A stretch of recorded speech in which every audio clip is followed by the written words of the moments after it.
पंडित बैठा रहे खटोली, पंडित बैठा रहे खटोली,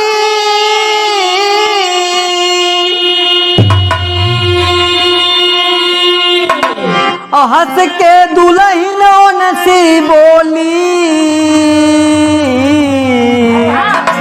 कि लगा नवरात पिया मोहे नरियल देवलिया।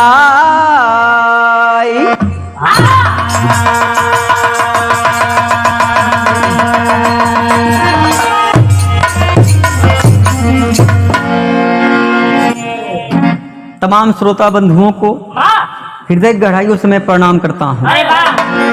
आप लोगों के बेहद मांग पर आप सब एक बिरहा सुनने जा रहे हैं खास रस में। गाने का शीर्षक होगा लपेटुआ चला ससुराल। और बड़ी अच्छी कहानी आप सबको सुनने को मिलेगी। यह गीत आप सुनने जा रहे हैं। दोस्त के आशा नहीं पूर्ण विश्वास है आप सबको यह बिरहा बहुत ही पसंद आएगा। क्या कहना है?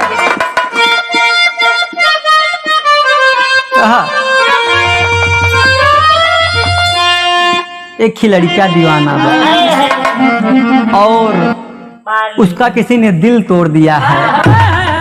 वो लड़का विचार करत बा कहा था आप जात यहाँ जा लेकिन की सुना हमार संदेश। का कहा बा?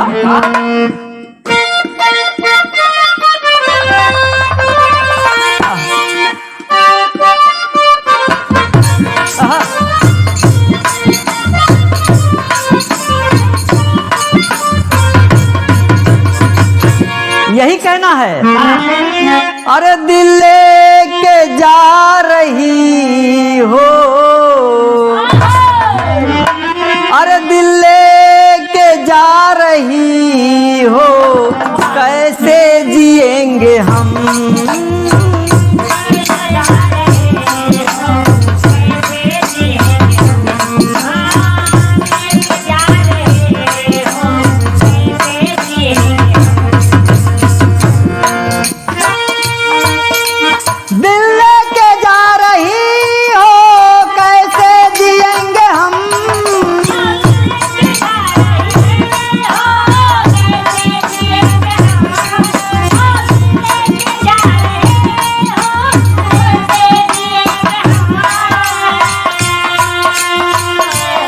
कह रहा है जा रही हो तो जाओ लेकिन सुनो मेरी बात।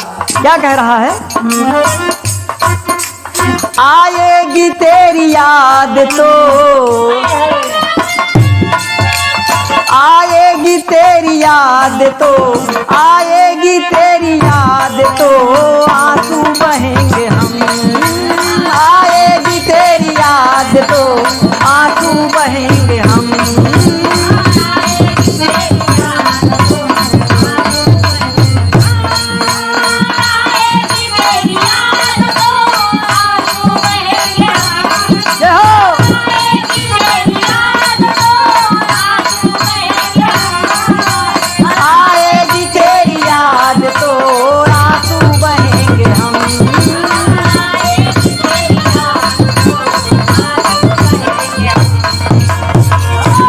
लेकिन बाबूजी इधर पंडित पंडिताइन बैठा हैं। बाबूजी पंडित लपेटुआ अपन ओथी पोथी लेहे टीका उका लगाए घर बैठा बा। दुल्हन आई कहे दुल्हा कहन का कहन एक ही काम करा कहन का करी कहन जाते हमरे नैहरे चला जाते एक आठ जा बढ़िया नरियल ले आवा। पंडित जी लगे बिचारे दुल्हनिया हमका ही बढ़िया बतावत बा। अरे बाजारे कहा तो बात समझ में आते कहा जा नैहरे से हमरे ले आवा। बाबूजी विचार करता है पंडित जी कहे ना जी दुल्हन मिली बा। बाबूजी दुल्हन कहे देखा सैया अगर लियावे ना जाबा एक जान लाल से हमार तोहार खट्टी। पंडित जी बाबूजी का करें पंडित जी एवं हाथ डाबत है देखा है पैसा का तो नहीं। पंडित जी होता है ससुरारी जाएगा बा कैसे जाए बिना पैसा का। जी का कहता है अरे बोली है प्राण प्यारी हाँ बोली है प्राण प्यारी नरियल तनी लियावा।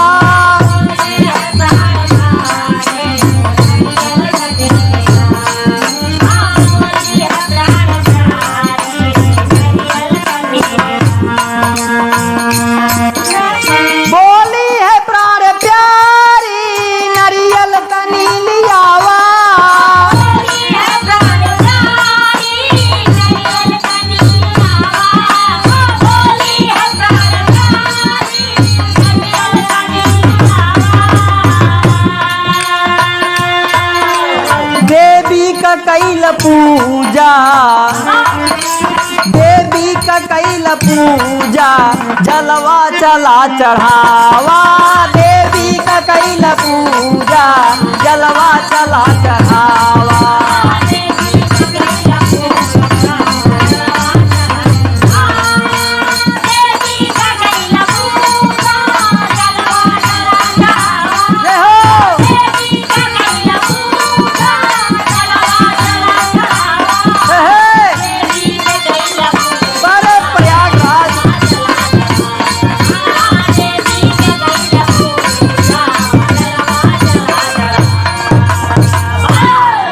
बाबूजी दुल्हन का बात मान के पंडित जी रहिया दे। पंडित जी कहता है का लेके जाई पैसा कतौ ना आए। बाबूजी पंडित जी घरे अपने दूर बढ़िया अपन चड्ढा सियाए रहे। पंडित जी के मन में आई एक काम करी रास्ता में नदी परी भाई जाए हमका ससुरारी अपने पा एक काम करी चड्ढा दुना यही ले चली। पंडित जी बाबूजी उठाएं चड्ढा अपन पहन लेहन आगे से धोती लपेटन चल देहन। क्या कहना है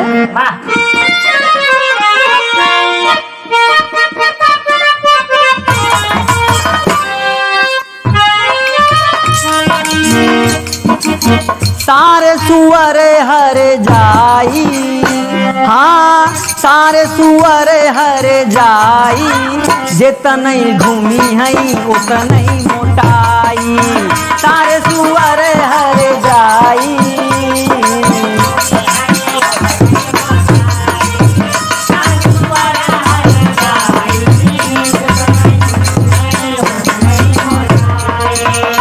लेकिन बाबू जी क्या कहना है पंडित जी विचार करत हैं कि आज चाहत है ससुरारी नरियल ले बरे। अब बाबूजी मन विचारत हैं जब तक सरहद न आए पानी न पियब।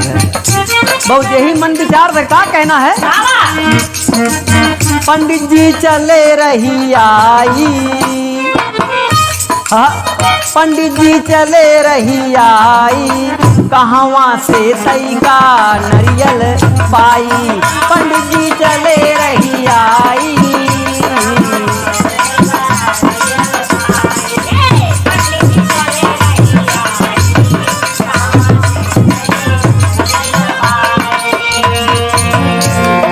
पंडित जी बड़े मास्टर बाबूजी पंडित जी विचार करता है बतावा फिर कहाँ मिले और नरियल दुल्हन कहे लई के आवे कहा ससुरारी से मंगाए बा। बाबूजी बेचारा कहीं अगर कहूँ रास्ता में मिल जात तो जान ला हमार पर्दा पानी बच जाता है। का बच कहना है बारे विजय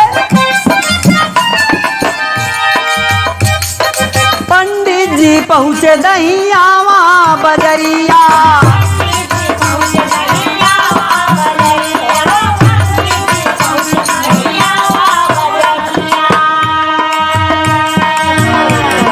देखतई बजरिया में नरियल नजरिया।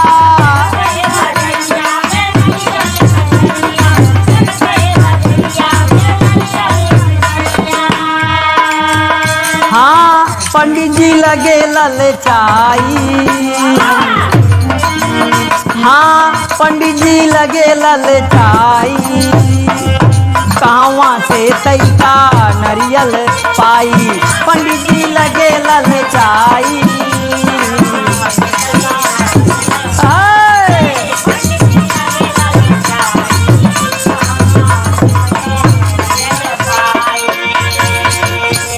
हे बाबूजी महाराज यही बेचारा चला आवत है कि हे भगवान कहूँ रस्तम फिर लही जात ऐसे ससुरारी जात ही जान ल भाई बड़ी समस्या बजान ल बहुते बदनामी होई हुआ। दहियावा बाजार पहुँच गया। बाजार में देखा तहाँ नरियल खूब लगा बाबूजी। पंडित जी प्रभात बेला पहुँचन जाए कहन कस महाजन नरियल कैसे देहा बतावा कैसे देहा। कहन महाराज उसे जान ल बात इच्छा पैसा का लेकिन बतावा तू का भाव लेबा। कहन यार छा पैसा कहने काम करते कहन बतावा। कहन देखा हम जा ससुरारी यही बगल बा अगर हमको तो उधार दे सका जाइए वही लोग पैसा हम दे बाबूजी यही बिचारा था लगा महाजन सुबह सुबह सोचे बतावा बढ़िया जजमान भेटाना है। हाँ बतावा अभी हम दुकान खोल के बैठे पूजा पाठ करे बतावा यार फिर नरियल बतावा फिर लेते हैं आए कहीं कहन जाना महाराज। कहन का बतावा। कहन जान ले बोहनी नाई भाई बा। कहन तब कहन काम कर कुछ छुट्टा उट्टा लिया बोहनी बट्टा कई ले तो का थमाई दे। महाराज सोचता है पैसा हम ले नहीं बैठे बताओ कहाँ से दे इनका। क्या कहना वही बाबूजी महाजन विचार तो बतावा बड़ा बढ़िया महाराज पाए है। बतावा प्रभात बेला हिया आइयन का कहत बा। कहे अरे राम ऐठत की मोटकी चूनी चल दिए। हाँ ऐठत की मोटकी चूनी चल दिए। अरे से तई नरियल पाई मिले खुशी मोहे दूनी। ऐठत की मोटकी चूनी चल दिए।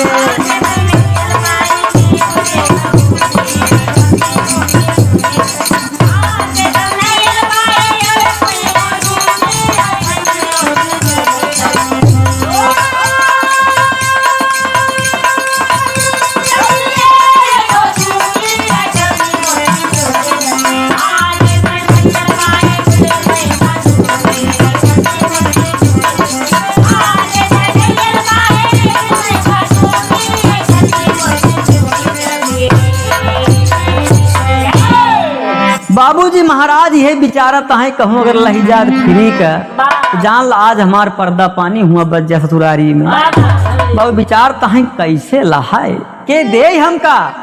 बाबूजी निकल जाता आगे। बाबूजी कहाँ पहुँचते क्या कहना वही तर्ज मास्टर साहब बा वही।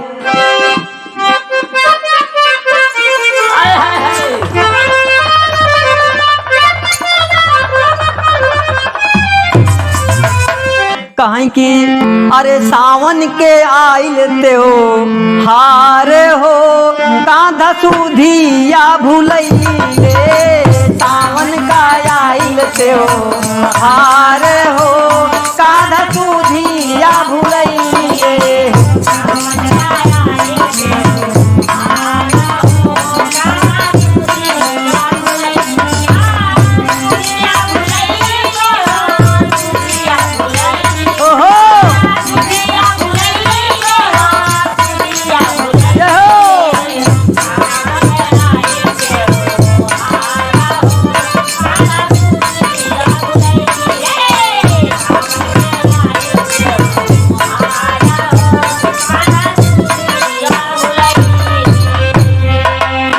पंडित जी रही आए देन यह बेचारा तहे कैसे मिले हमका।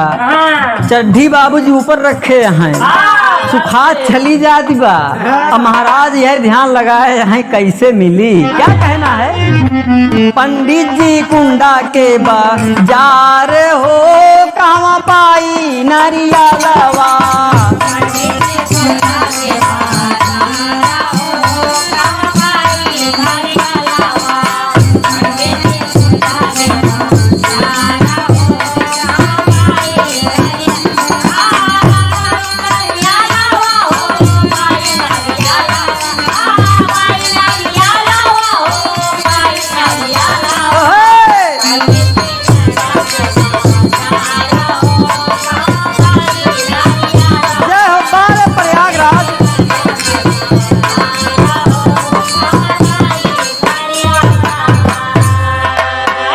का विचार आता है लगो मास्टर।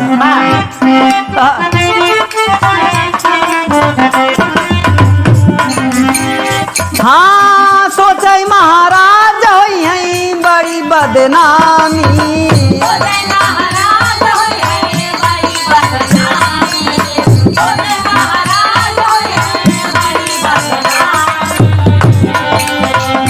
हाँ नारियल के चलते जाई हमारी कुलपानी।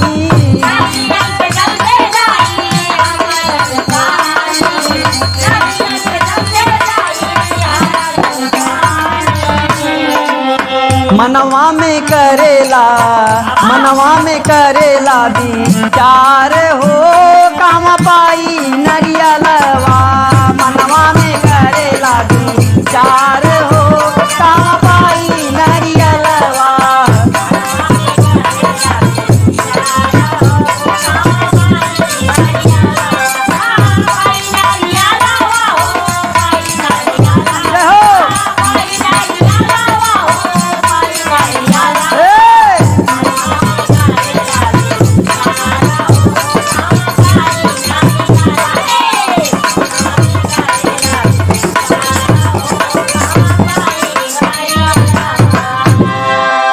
बाबूजी महाराज यह विचारत हैं कि जाते ससुरारी बदनामी बहुते होई। कुंडा पहुँचिया है आगे नदी बा वहाँ पार घर बा बतावा कहूँ नहीं मिला। बाबूजी महाराज विचारता है कहन जाए नरियल जाए ऊपर पड़े। अब हमारे मन में बात जाता ही अब 4-5 दिन बाद ही भाई बाबू चला जाता है। चड्ढी ऐसे विचारता है कि जब तक सढ़ुआइन सामने ना आई एक जान हम पानी न पिए यार हुआ एकदम। यह विचार दे जैसे बातें कर चड्ढी अपने आप उड़ी गई और आगे नदी पड़ गई। महाराज विचारता है नदी अब कैसे हम ढाकी पानी भरपूर है।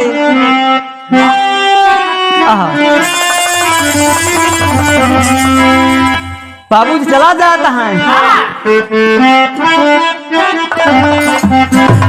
महाराज कहता है अरे नदी नारे हाँ नारे रे नारे रे नारे। अरे नदी नारे न जाओ श्याम पैया परू। नदी नारे न जाओ श्याम।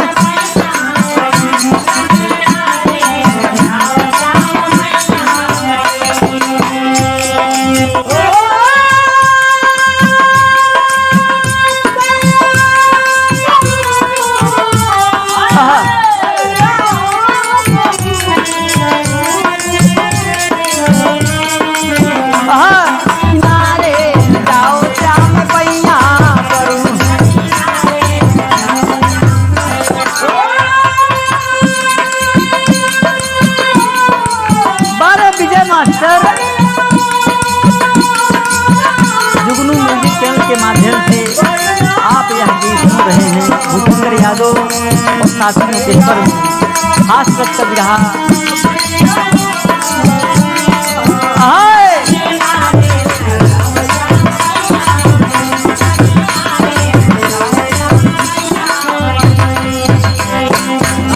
लगे रहो मास्टर।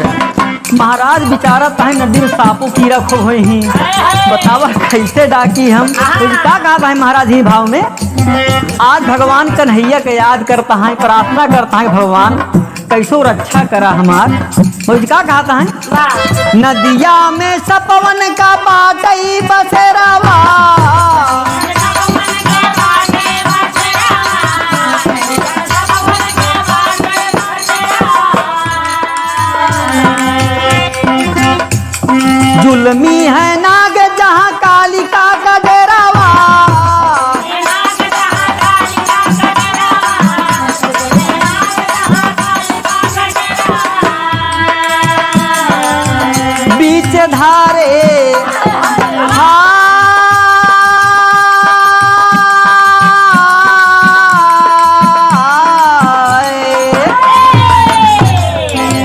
बीच धारे बीच धारे न जाओ श्याम पैया भरू बीच धारे न जाओ श्याम पैया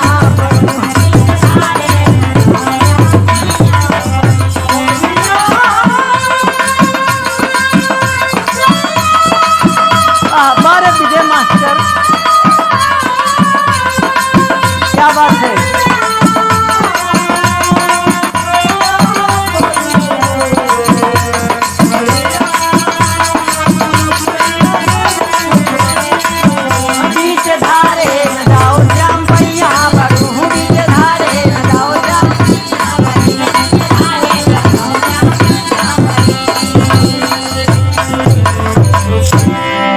बाबूजी यही विचार करता है महाराज नदी में हिले के हिम्मत ना ही पड़त बा लखा तहां बतावा साफ हो ही काट ले ही मरी जाबई नहीं बतावा हमका बढ़िया रामो का मर्जी फसाए बतावा का करी हम। बाबूजी महाराज कहने काम करी जानते कपड़ा हमारे को भीगिन जाई। अब बाबू जानला महाराज बहुत बड़ा कुर्ता एक ही पहने रहे हैं खूब लंबा के जानला। अब वो चला जाता है हाँ गाठी भरे का और नदी में हिल गए ये जपत है जय हनुमान ज्ञान गुरसागर ऐसे खाने यहाँ चला जाता है राम राम रक्षा करा नदी पार कई गए। महाराज बिचारन की घर बहुत दूर बा एक काम करी तनी के चढ़िया उतार के सुखवाई ले और तब तक सुखाई जावे के लुंगिया लपेट के निकल ली। महाराज धोती उतार देहन लुंगी लेहन रहन ओकर लपेट लेहन चड्ढी उतार के अपन लेहन मूड़े पे। अब बिचारा तहाई महाराज की यार तब सुखाई जाई तब फिर महाराज के मन में आए कि लुंगी उतार कुर्तवा मोर खुदे काम भरे के बा कौन काम लुंगी के बा हवा वैसो नहीं लागत बा कि हाँ पंडित जी का काम करते हैं लुंगियों आज बढ़िया से उतार लेहन बड़ा कुर्ता के सहारे आराम से ऐठा चला जाता है का गावत है कहता है कि जादूगर सैया छोर मोरी बैया जादूगर सैया छोर मोरी बैया हो गई आधी रात अब घर जाने दे जादूगर सैया छोर मोरी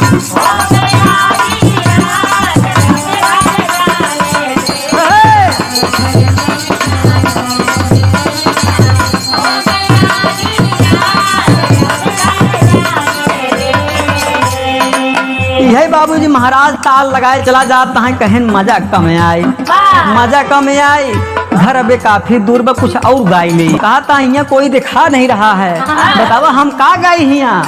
महाराज कहने काम करी कौनो बढ़िया चीज गाई जी का गावत है हाँ कहता है कहाँ कतर कतर कौआ बोले का चई सोपारी कतर कतर कौआ बोले का चई सोपारी राम जी का बगिया सिया का फुलवारी कतर कतर कौआ बोले का चई सोपारी राम जी का बगिया सिया का फुलवारी तोर तोर ने बुआ पठावे ससुरारी तोर ने बुआ पठावे ससुरारी खाई लीन बिटिया रोवई मातारी।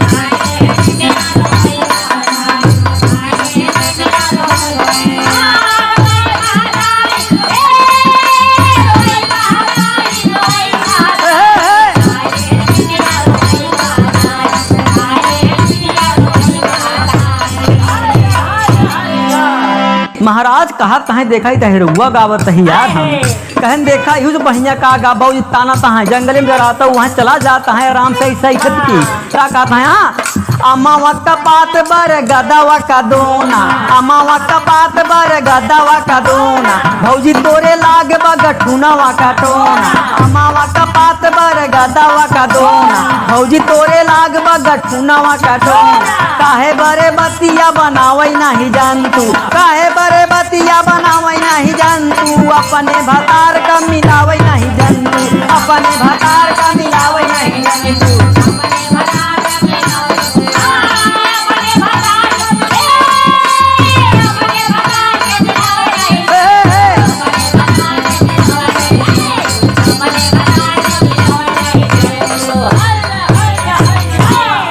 कहन देखा ही रहुआ पूरा शुद्ध गाय ले महाराज कहा था यार चड्ढिया मोर सुखात नहीं बा, अब वो इतना देर हो बतावा कैसे सुखवाई ही हम जंगल में। कहन देखा कीड़ा बिछी दिखात है, कहूँ काट कूट न ले, बहुत डरो लागत बा, पोथी सब वही रास्ता में भूल गया महाराज। बाबूजी कुर्ता बड़ा ऐसे हौका चला जाता है, का गावता है, हाँ कहन कुछ और गाय ताकि जो जीव जंतु से भाग जाए। कि राम करई की नाती होई नाम धरऊ बहीरा लाल हरि गंगा, राम करई की नाती होई नाम धरऊ बहीरा लाल हरि गंगा।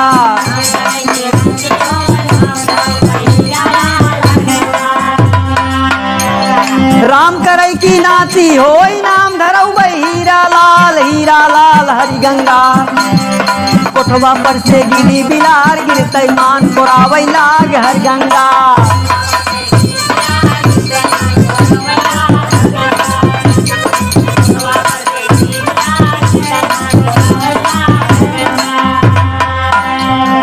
राम करें की नाती होई नाम धरऊ बहीरा लाल हरि गंगा।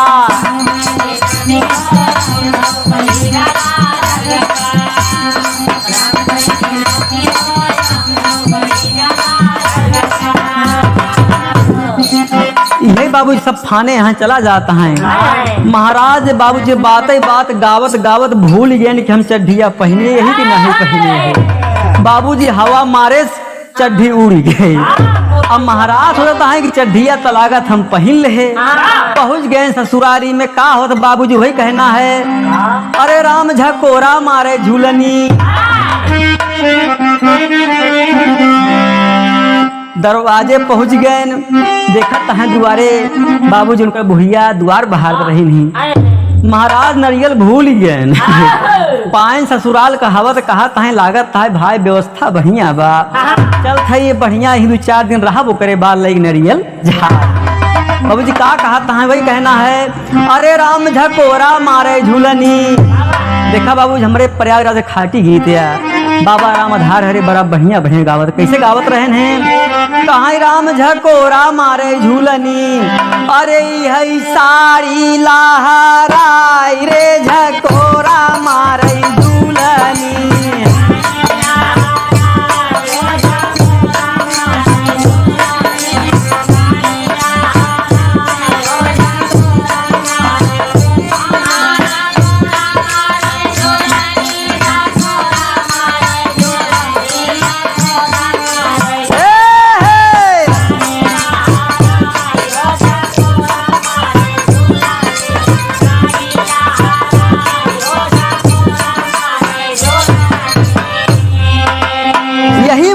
क्या कहना है, लगे रहो मास्टर।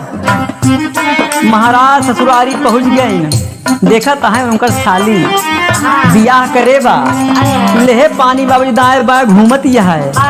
मेहमान के समझ में आवत पंडित जी के, मोर सरहोनिया घरे न बाटे, चला ऐसी बढ़िया मुलाकात हो जाए। का कहता है, कटोरा फेंकई दुल्हन,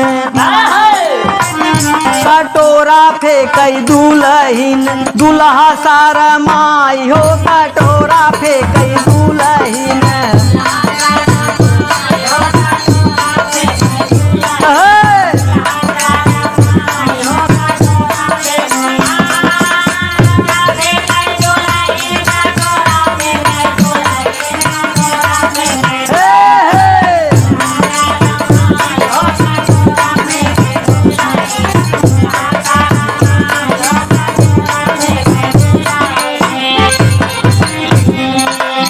बाबूजी महाराज देखा कहाँ लगे सरहुआइन चली आवत यह पानी, देखे बाबूजी कहे भतीजा आई गैन, बाबू लोटा ले रही जान ला, उठाए के फेंक के भगी वहीं से। का कहना है, सोचई महाराज का है साली मोर डेराला,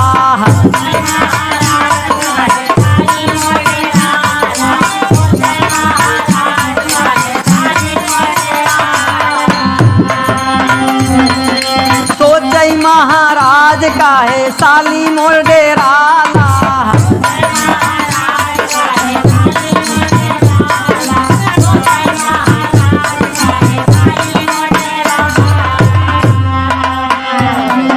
बड़ी तेज धूप बाटे कुछ ना बुझाला,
फेंक दुलहिन दुल्हा शरमायो कटोरा फेंक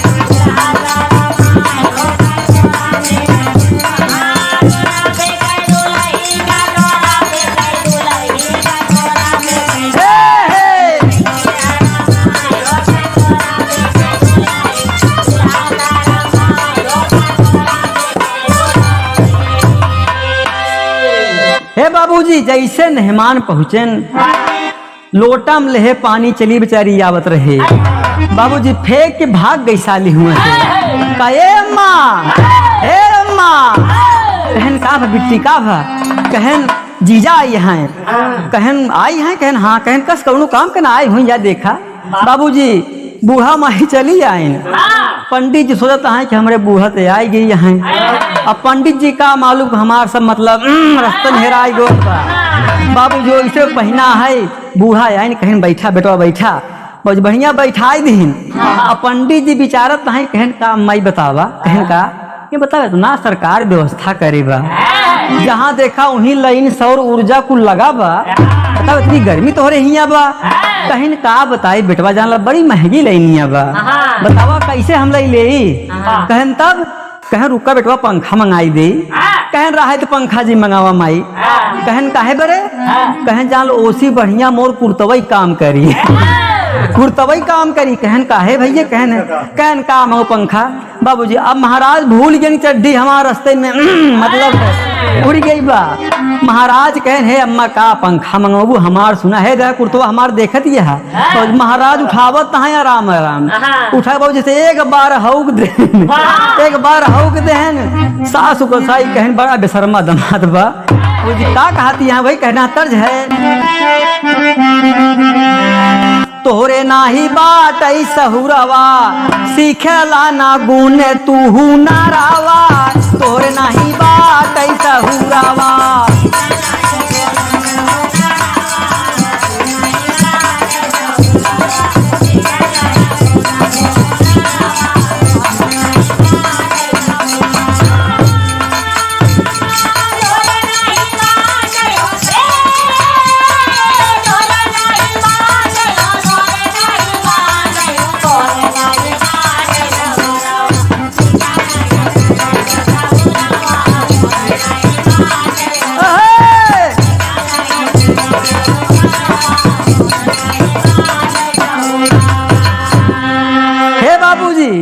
सासु को साई बाइस्कोप देख के जाती है मन में विचार बतावा बड़ा फूहर दमाग मिला बा निचवा बतावा कुछ पहने नहीं बा ई बेना हौकत बा कुर्ता उठाई के कहन जाते मेहमान तू बैठा रहा बिट्टी के लिए पंखा में भेजत है कहन का भेजबू तू रहा दे फिर एक बार ऐसे हौक दे।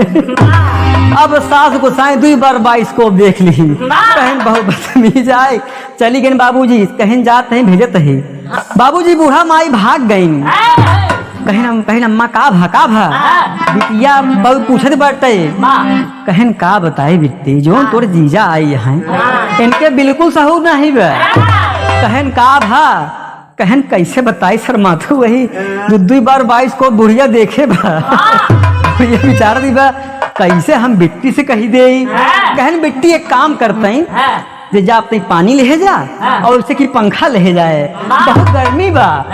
बाबूजी क्या कहना है बाबूजी हमारे परम पूज्य गुरुजी जनाब बिरहा सम्राट जुनू साहब इस तर्ज को बहुत सुंदर गाया करते थे मालिक स्वर्ग में उच्च स्थान प्रदान करे।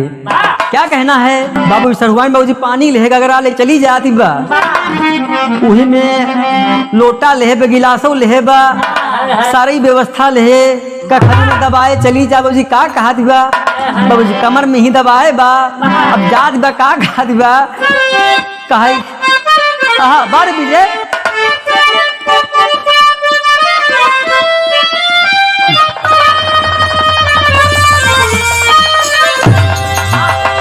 किसो मोरे राम धीरे से गागर उतार लियो ओ जी कहीं लचक न जाए कमरिया तो मोरे राम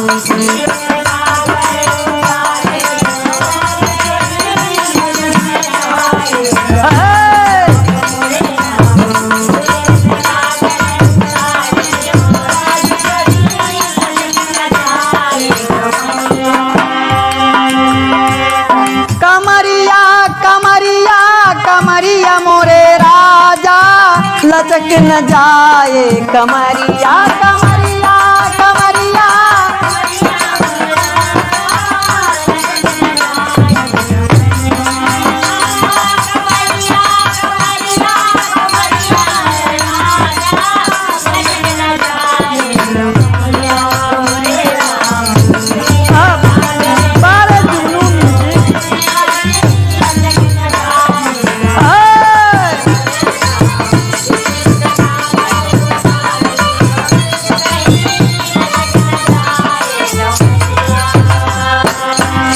बाबूजी सरुआइन शर्मात की मटकत चली आवाज़ का कहती है, कैसे बेदर्दी के पाले परी हूँ राम, जोड़ा भरा वही गगरिया।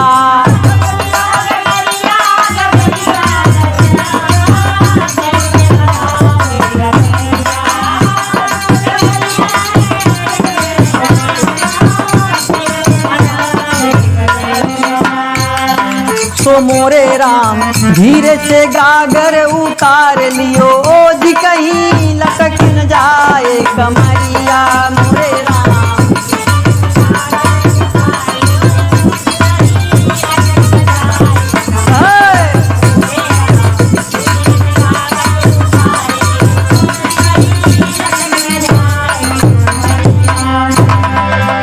हे बाबूजी सरुआइन शर्मात की चली जाती बा, पंडित जी महाराज बैठा है कहनो हो आ गए हमार लक्ष्मी। बाबूजी भी मनावत कहा दर्शन तो अब बेचारी शर्मात यह दाएं बाएं का करे लखत है वो रखस बाबूजी पानी कहन कुछ बोला बतिया कहन का बोली बतियाई जानती है सब कुछ ठीक वही तोहरे ही बतावा तोहरे बाबू लंबी लंबी खूब फेंक जाएगा घरे बतावा एको पंखा की व्यवस्था नहीं बा। कहन जीजा काम कर है पंखवा हमार थामिला कहन का तू पंखा देबू हटाओ पंखा संखा अपन ओसी बढ़िया हम पंखा ले है कहन का ले है जीजा बाबू जी मेहमान कहन वही कुर्ता फिर आराम से उठावत है कहन देखा सर वहाँ इधर देखा कहन का कहन देखा हे यार देखा मेहमान 2 बार हौक दे बाबू जी पूरा बाइस्कोप दिखाई गया। सहुआइनिया का है बड़ा बदतमीज है ये कहा बताए इनके लाज शर्म नहीं लागत है बतावा नीचे कुछ मतलब पहने नहीं बाटे नीचे कुछ पहने नहीं बाटे बतावा बाइस्कोप दिखावत है बाबूजी शर्माए बाबूजी बिट्टी भाग गई के कहा पानी पिया वही क्या कहा तू ही पिया हम करे बिट्टी है मुरे आओ कहे नहीं बस जान के जात है बाबूजी एकदम बाबू शर्माए लजाई ये बतावा हमारे जीजा के सहूरे ही नहीं बतावा बाबूजी गई भौजी के पास कहन भौजी कहन का भा कहन की आई है ना कहन खे कहन हमारे जीजा कहन का भा कहन आई है सब ठीक है एक काम करा कहन का कहन जा तू पनिया तू पिया कहन कहन पीवे भाई बिल्कुल हमारा नंदोई है जाते पिया चली आवे बाबूजी सराहत जात यह विचारत यही कौन बात नहन पायन बाबूजी महतारी बिटिया के जाए तो ही मजा आवे हुआ बाबूजी गयन कहन का हाल बन मेहमान कहन का हाल बताई तो का चल इतना देखा गर्मी हिया बा बतावा कहाँ जाई हम कहन का भा कहन देखा कहन पंखा ले कहन पंखा उखा काम नहीं बा देखा ओसी टा पंखा हम खुदे ले ही कहन का ले हा बाबूजी है बाबूजी मेहमान कुर्ता फिर उठाई ले एक बार कहन देखा सरहाज कहन का कहन हे यह देखा बाप रे सरहजिया लजाई कहे बड़ा बदतमीज है ये इनके बिल्कुल सहूर नहीं बा देखा बाबूजी इसलिए बस यहाँ शिक्षा मिलता है बिरहा से कहीं जात अपन सामान उमान बढ़िया चेक कर ले चाहे किस पोजीशन में कहाँ पर हम कैसे जा रहे हैं। जब बाबू सराहा जा वो बेचारी बाइस्कोप देख ले बाबूजी कभी अलग भाव दिया का कहना भाई आए 4 गोरवा का एक ठी देख ले दुलही आए भैया 4 गोरवा का एक ठी देख ले दुलही आए भैया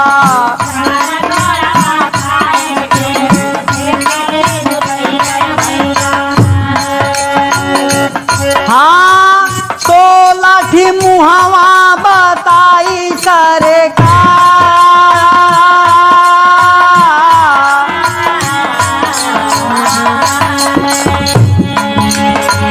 दानवा पे पहिरे नाही सरिया यौ चुनरिया भैया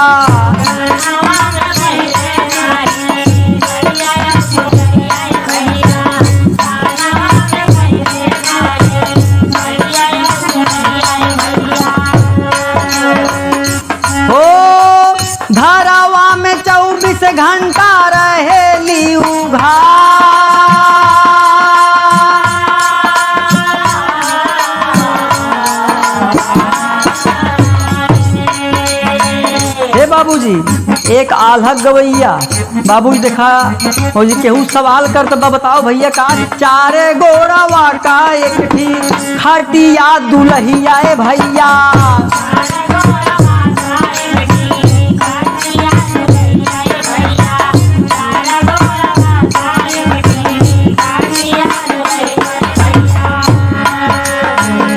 हाँ 16 थी मुहावा बताई सरे का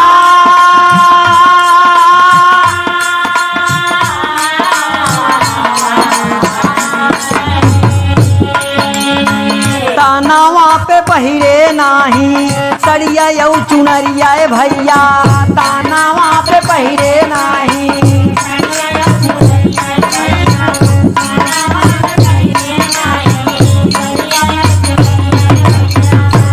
हाँ घरवा में 24 घंटा रहेली उघा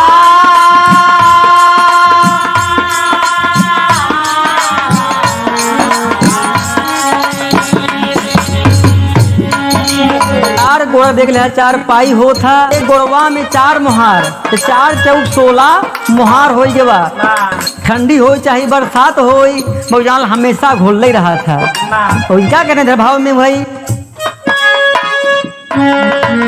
सोचे सारा हजिया भैया नाही सहुरवा बाटई सोचे सारा हजिया भैया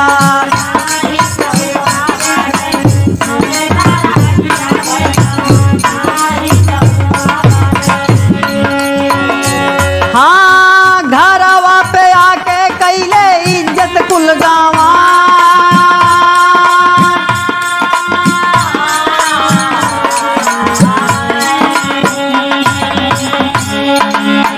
लजिया न लागे करे देखा दमदवा भैया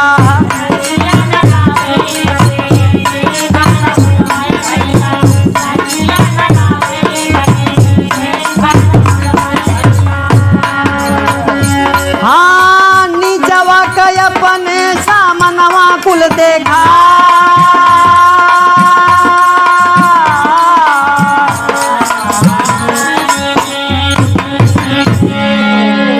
हे बाबूजी सर आज विचार करती बा बतावा इनके बिल्कुल सहूर नहीं बा बतावा ये पूरा बाइस्कोप दिखावे निकला है बतावा नरियल ले आई रहे यही सहूर नरियल ले बा कहन का बताई सरहद जी जान हमें की कामे बड़े आए के बतावा कौन काम बा कहन हमरे यहाँ पूरे गांव झूरा पड़ गया बा महाराज नहीं कहा था हमारे पास पैसा नहीं बा बाबूजी कहा था कि हमका नरियल ले जाए घरे हमका बा कहन जात हा लेकिन जाल हमार सहूर सीखे जाए कहन का कहन जाल नीचवा का पहिने कहन मतलब कहन देखा था बाबूजी वही बाबूजी मेहमान उठाए के गुड़ता देखे करे बाप राम पूरा नाथ हो गए बाबूजी कहन का बताई सर है जान ल बुढ़ौती के शरीर चला आए रस्तम लागत है हम 2 चड्ढी सियाए रहे लग रस्तम दुनहा हमार खराब हो गई उड़ी गई कहूँ पौबे नहीं भय बाबूजी यहाँ शिक्षा मिलती है कहीं भी जाइए थोड़ा सिस्टम से अपने जाना चाहिए तो अंतिम में क्या कहना हुए बाबूजी यादो राम आधार कहाई